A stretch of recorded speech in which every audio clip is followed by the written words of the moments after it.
Hola, ¿qué tal? Buenas noches, gracias por acompañarnos en Contragolpe, como todos los sábados. Hoy vamos a hablar, ustedes saben, estas son charlas largueras, donde el invitado puede desplayarse sin muchas interrupciones, de lo que venimos hablando siempre, de sociología, un poco de filosofía, análisis, discusión política, pero hay un disparador esta semana que no lo podemos obviar, que es la carta de Cristina, que me parece que ha provocado un terremoto en las placas tectónicas de la política en general, del peronismo y de los sectores opositores. Y vamos a charlar con Artemio López, ustedes lo conocen, sociólogo, durante una época encuestador, creo que ahora no está encuestando, después lo vamos a preguntar. Y bueno, vamos a abordar ese análisis y también, por supuesto, los temas de actualidad. En un minuto con Artemio López.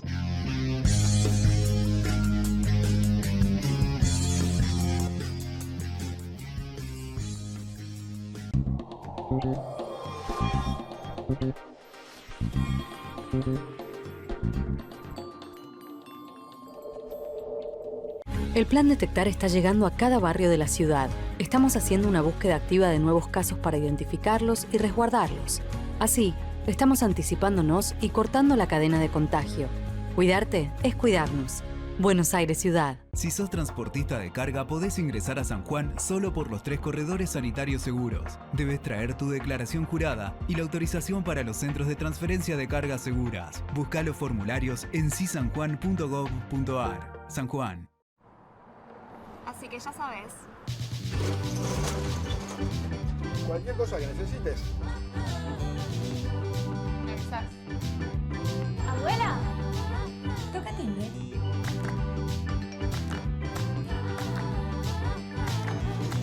Manda un mensajito. Chifla. ¿Tenés un vecino? Tenés tu banco cerca. Ayudarnos. Lo mejor de ser vecinos. Banco Ciudad. Te quiere ver crecer.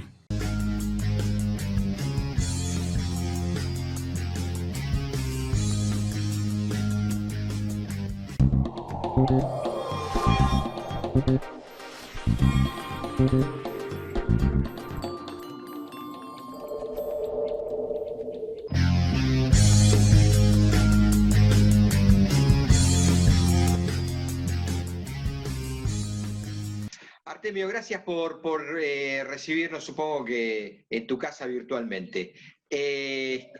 Bueno, como decía en el introito, la carta de Cristina ha provocado un temblorel cada vez que la expresidenta y actual vice se expresa, ya sea en su libro Sinceramente o cuando tomó la decisión el 18 de mayo del año pasado de poner en cabeza de la fórmula Alberto Fernández, o en esta carta abierta que mandó al conjunto de la sociedad argentina, se provoca un rompeaguas. Me gustaría tu primer análisis. Bueno, la carta viene a colación también de la celebración de los 10 años del fallecimiento de Néstor Kirchner, porque como principal legado, y en esto Cristina es absolutamente, yo te diría, registra de manera plena el legado de Kirchner, fue la restitución de la autoridad presidencial y de la palabra política. Acordate que veníamos en 2001 de la etapa del que se vayan todos, y Néstor hereda una situación de licuación de la autoridad política y en particular de la autoridad presidencial. El último presidente constitucional había sido Fernando de la Rúa, cuya autoridad quedó muy diluida después de la crisis. Eso fue lo que primero efectivamente Néstor Kirchner restauró. Ninguna crisis puede ser enfrentada, tenga la perspectiva ideológica que tenga, si vos no tenés autoridad y la palabra presidencial no tiene firmeza y volumen. Creo que la carta de Cristina está diseñada en esa dirección.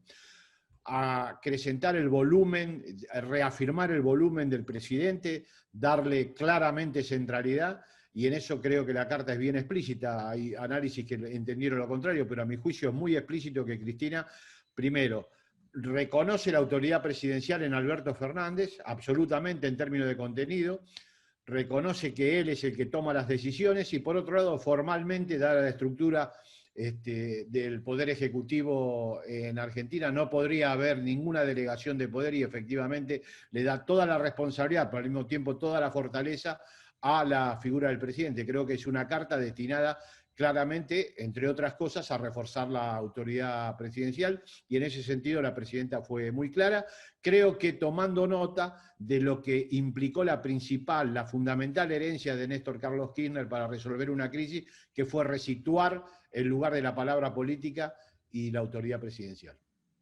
Ahora, Artemio, ¿no tiene la carta la suficiente ambigüedad precisamente para tener miradas antagónicas? ¿En qué sentido?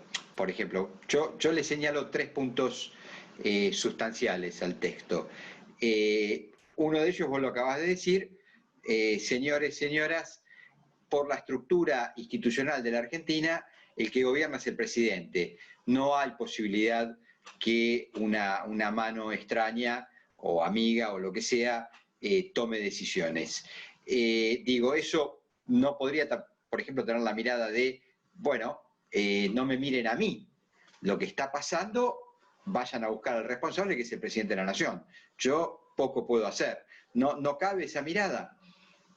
Cabe en este sentido. Ella desbarata también la teoría del doble comando. Está claro en la carta que es una intención de Cristina desbaratar toda especulación sobre que en Argentina hay doble comando, desbaratando una vieja teoría de los sectores opositores al kirchnerismo, que comenzaron con el doble comando dual de Kirchner, ¿vos te acordás? El doble comando Kirchner-Cristina, y ahora es el doble comando Alberto-Cristina. Ya desmorona claramente la vigencia de esa teoría, la posibilidad de que esa teoría exista, y en ese sentido es cierto que le asigna toda la responsabilidad a Alberto Fernández, dice, el que decide es el presidente, pero creo que es una búsqueda propositiva, en positivo de Cristina, y no en negativo, no está queriendo correr del bulto a la responsabilidad de gestionar, sino reconociendo que la gestión está en manos del presidente. No es un demérito, sino al contrario, un atributo. Segundo punto que yo le encuentro como, me parece, bueno, polémico para precisamente abordarlo. Ella dice en un momento determinado, hay funcionarios y funcionarias que no funcionan. Es decir, hay una descripción del andamiaje del gobierno. Eso es un llamado de atención, sirve para abrir un debate, ella quiere aportar cambios. ¿Qué lectura le haces? Bueno, yo creo que es un señalamiento que le cabe a cualquier gobierno, me parece que sin excepción, que hay funcionarios que toman, que inicialmente inician la gestión y luego no funcionan. Es evidente que eso va a pasar. En este gobierno, sucedió en el gobierno de Cristina, sucedió en el gobierno de Néstor, y obviamente eso promoverá, si el presidente lo decide, y en eso vuelvo a insistir en la centralidad de la autoridad presidencial, o promoverá o no los cambios que crea pertinentes. De hecho, Alberto ha dicho que no piensa en cambio de gabinete, por lo menos en las instancias inmediatas, con lo cual el señalamiento de Cristina yo diría que es un señalamiento retórico y que le cabe a cualquier gobierno, no me parece puntualmente dirigido a ningún funcionario, ni mucho menos combinando a que haya cambios inmediatos, porque vuelvo a insistir, se daría de bruces con toda la teoría de la centralidad del presidente. El presidente también tiene absoluta centralidad en determinar cuál es el equipo que lo acompaña. El otro elemento que me parece le da centralidad al texto tiene que ver con la convocatoria que hace Cristina, a mi juicio sorprendente, porque, bueno, no estamos muy acostumbrados a esquemas pactistas, mucho más propios de las democracias parlamentarias. Los regímenes presidencialistas tienen límites para los pactos, precisamente para que no quede mellada la autoridad presidencial. Sin embargo, ella toma como centro de referencia a un posible pacto el sistémico problema económico de lo que se llama la crisis del sector externo, o el problema del dólar, o la falta de financiamiento, o el nombre que le querramos poner. Y entonces dice, a partir de eso, sentémonos o intentemos sentarnos a discutir a ver qué hacemos, y la convocatoria es amplia, porque habla de los medios de comunicación, entiendo por supuesto a los opositores, no va a hablar de Tiempo Argentino o de Página 12, ¿no? Habla concretamente de Clarín. Habla del arco opositor, entiendo yo que Macri, no sé hoy, en tanto la centralidad que también tiene, si queda excluido, no sé qué sentido tendría una convocatoria de esa naturaleza. Entonces la pregunta concreta es, ¿hay espacio en la Argentina? ¿Le ves recorrido? Hoy el presidente de la República se expresó en contrario, en el sentido de que él dice que ya tiene una hoja de ruta en torno al Consejo Económico y Social. ¿Qué lectura le haces vos? Bueno, yo creo que Cristina no es la primera vez que propone una ampliación del espacio de discusión. Bueno, mirá, contra todo lo que se propuso, ¿no? Durante la crisis de la 125, ella sistemáticamente intentó sentar a la mesa de la negociación a sectores muy diversos, incluso con los que estaban plenamente enfrentados al gobierno. Eso no se logró. Mi percepción es que es una convocatoria que requeriría también que haya una contrapartida, que haya aceptación por parte de aquellos que son convocados. Ahí yo tengo menos esperanza en que eso suceda, porque los sectores económicos que están involucrados claramente en la disputa por el tipo de cambio tienen muy poca capacidad de negociación, quieren definitivamente tener una agenda que les es propia o no tener nada y confrontar.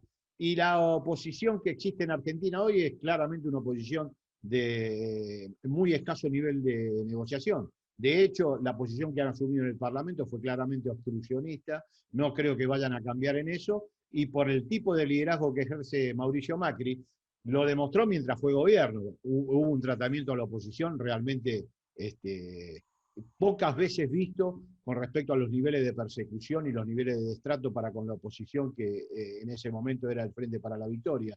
Por lo tanto, no veo por qué habría de ser un mejor opositor hoy que le toca ejercer su función de líder en el llano. Por lo tanto, creo que está bien la convocatoria, que es correcto, que es histórico en Cristina, pero soy totalmente pesimista de que ello vaya a acontecer. Ni los actores económicos, ni mediáticos, ni políticos, ni judiciales tienen ninguna vocación de negociar su propia agenda con la agenda del gobierno nacional. Quieren imponer su agenda, no negociar una agenda consensuada.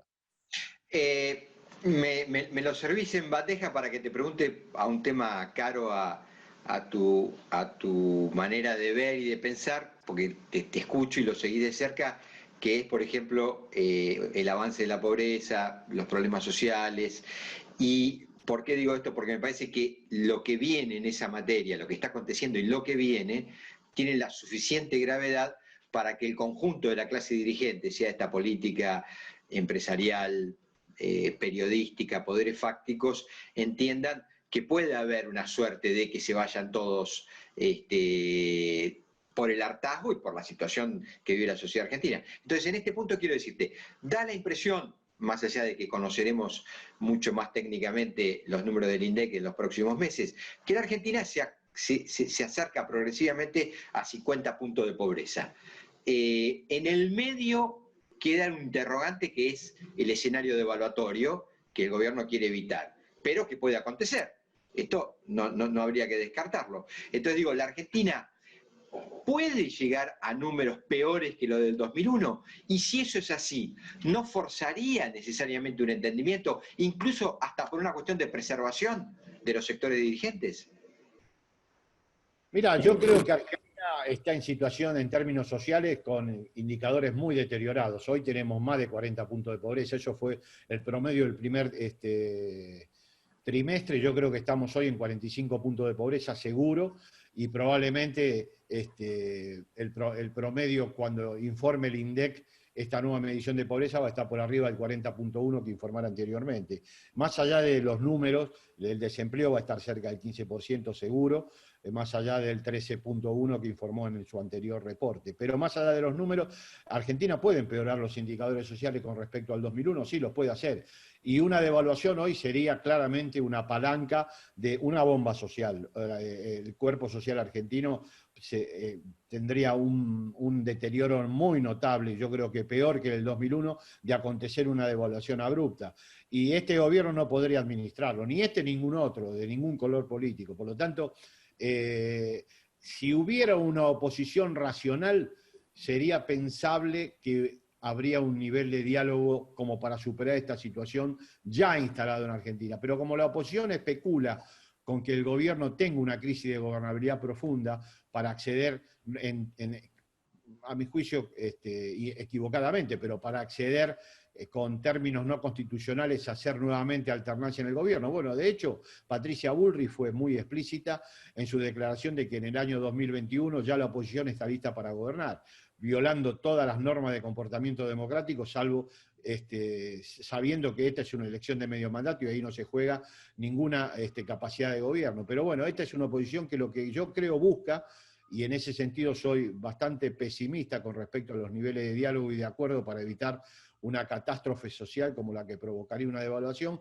busca que la devaluación impacte negativamente sobre el cuerpo social para que eso, como efecto boomerang, se descargue sobre el poder político que lleva adelante la devaluación, en este caso el gobierno nacional, y sumergirlo en una crisis de gobernabilidad de difícil pronóstico, pero que ellos creen podrá ser aprovechada por una oposición que está dispuesta, según la dirigencia política más encumbrada de este espacio, a reemplazar al gobierno ya a partir del 2021.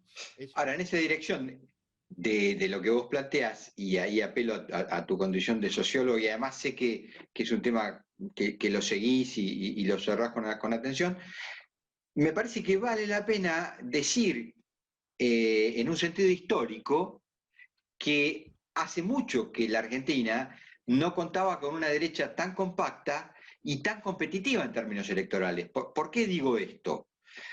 Vos fíjate la manera en que la derecha se retira de su experiencia gubernativa de 4 años. Se retira con 41 puntos, es un episodio inédito en la historia argentina, sobre todo después de ver cómo le fue en la gobernanza, y con una cantidad de candidatos que, si los pone en escena, podemos decir que van a hacer un buen papel de ahí para arriba, digamos, sobre todo teniendo en cuenta la pandemia que le tocó al peronismo gobernar, ¿no? O sea, el macrivirus más la pandemia infecciosa.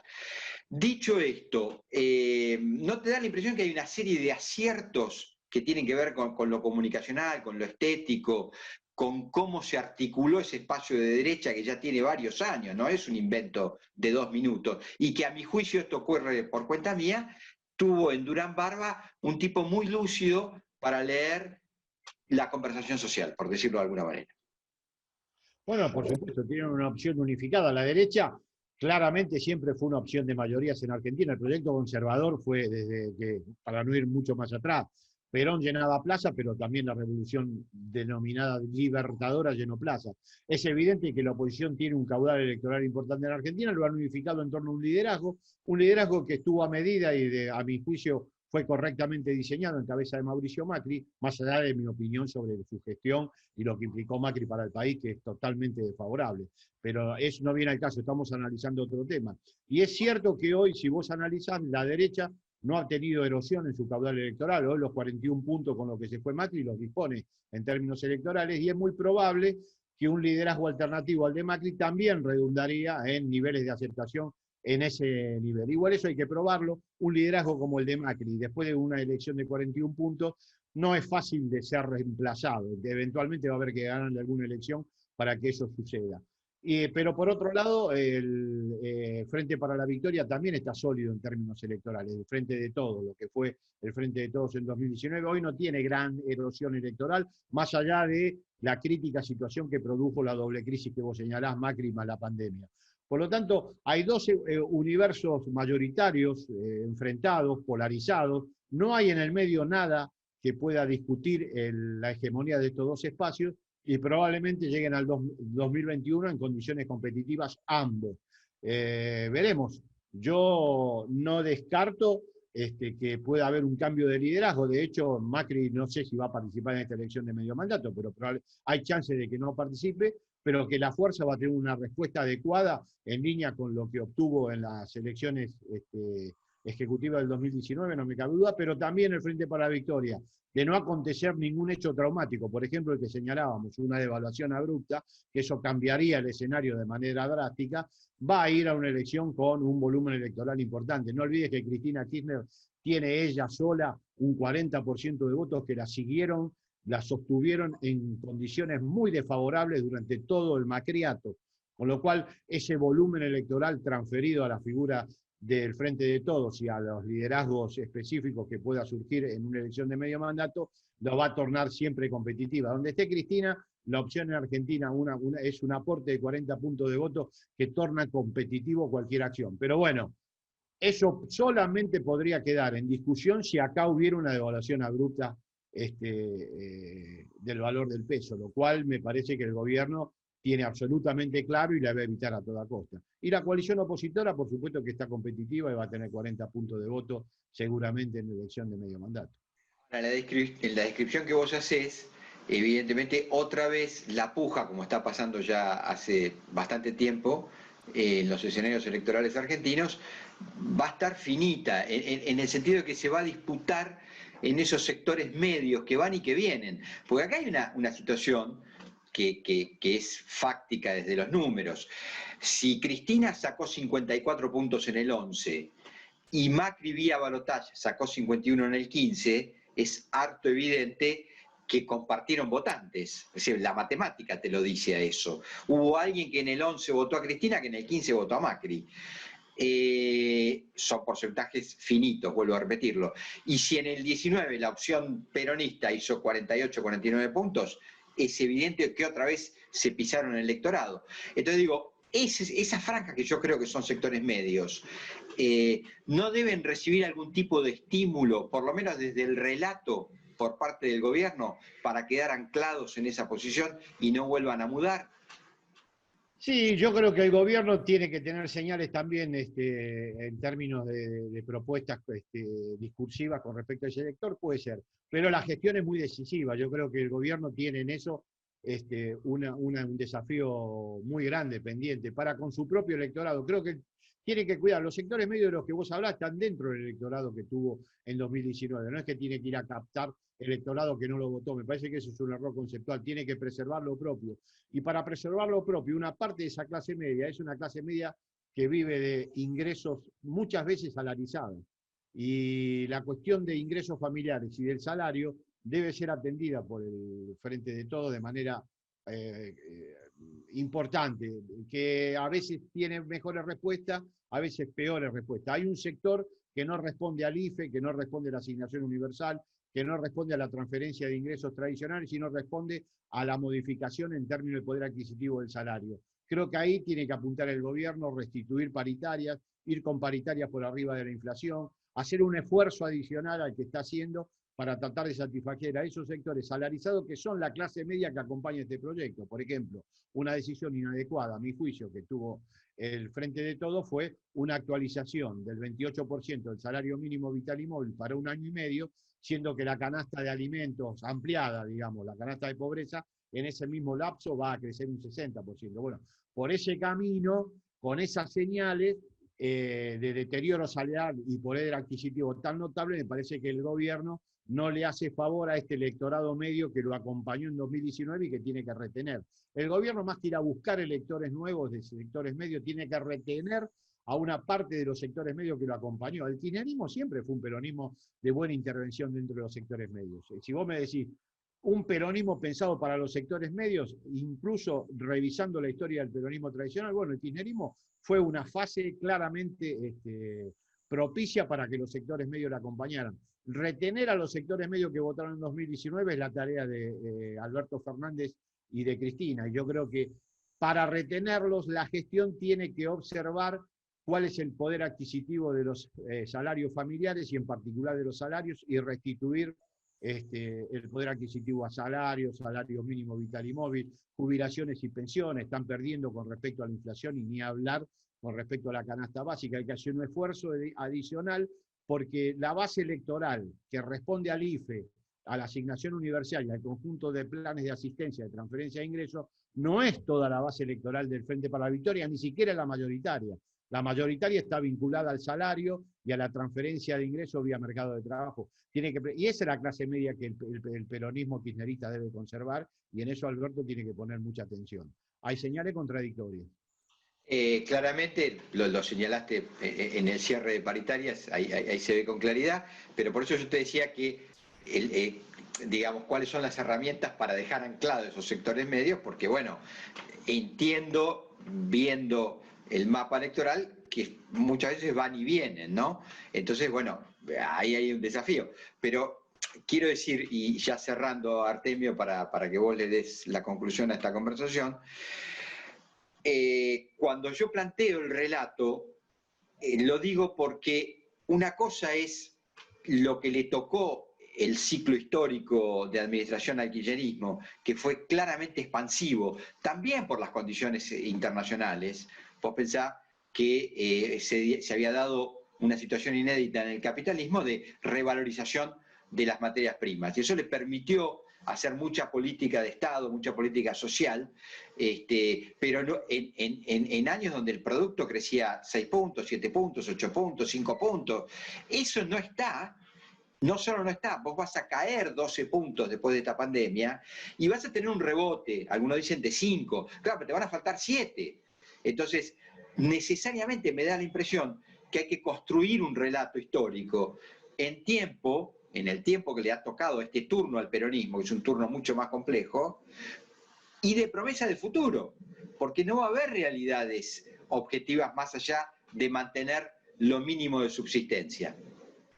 Sí, yo estoy de acuerdo. Es un escenario complejo, era un escenario complejo el que recibió Néstor, ¿no? Ahora visto con el diario del lunes parece que hubiera sido un escenario de pura ganancia, y la verdad que el escenario también lo contribuyó a construir las políticas domésticas que tomó Néstor Kirchner, que tuvo siempre en el consumo doméstico y la transferencia de ingresos a los sectores populares y en particular a los salarios, el plexo, el motor del crecimiento económico. Argentina va a crecer el año que viene, probablemente crezca esto que vos señalás, pero para volver a instalar un crecimiento de tasa robusta, Argentina necesita un shock distributivo, requiere de mucho salario, requiere de mucho ingreso familiar. El gobierno tiene que hacer un esfuerzo en esa dirección. Me parece que transferir ingresos a través de salario es claramente un gesto que el gobierno va a necesitar hacer para sostener pautas de crecimiento adecuadas. Lo mismo que el tema tarifa. Todo lo que succione ingresos a la familia para poder volcarlo al consumo me parece contradictorio con una política de crecimiento. Las tarifas no van a poder ser descongeladas, las tarifas tienen que mantener el congelamiento, incluso hoy son muy caras y están chupando una cantidad importante de ingresos disponibles para consumo por parte de las familias. Eso el gobierno también lo tiene que atender. Va a tener que hacer un shock distributivo en jubilaciones, un shock distributivo en pensiones, dejar que las paritarias evolucionen por arriba de la inflación, transferir ingresos a través del salario mínimo vital y móvil para garantizar un piso de negociación adecuado y congelar tarifas, mantener por lo menos el congelamiento de tarifas. No puede ser que el 50% de los ingresos familiares sean destinados nuevamente a pagar tarifa de servicio, porque eso, vuelvo a insistir, va a redundar en que Argentina no pueda volver a crecer y no pueda salir de las condiciones tan deterioradas que vos bien señalabas. Estamos con pauta de crecimiento que van a estar muy lejos de recuperar siquiera los niveles prepandemia. O sea que hay que hacer un esfuerzo adicional, y ese esfuerzo adicional tiene nombre y apellido: shock distributivo, mejor salario, menos tarifa, más consumo y más crecimiento. Artemio, gracias por la conversación, un saludo grande. Te agradezco, a tu disposición. Chau. Chau. Chau, hasta la semana que viene.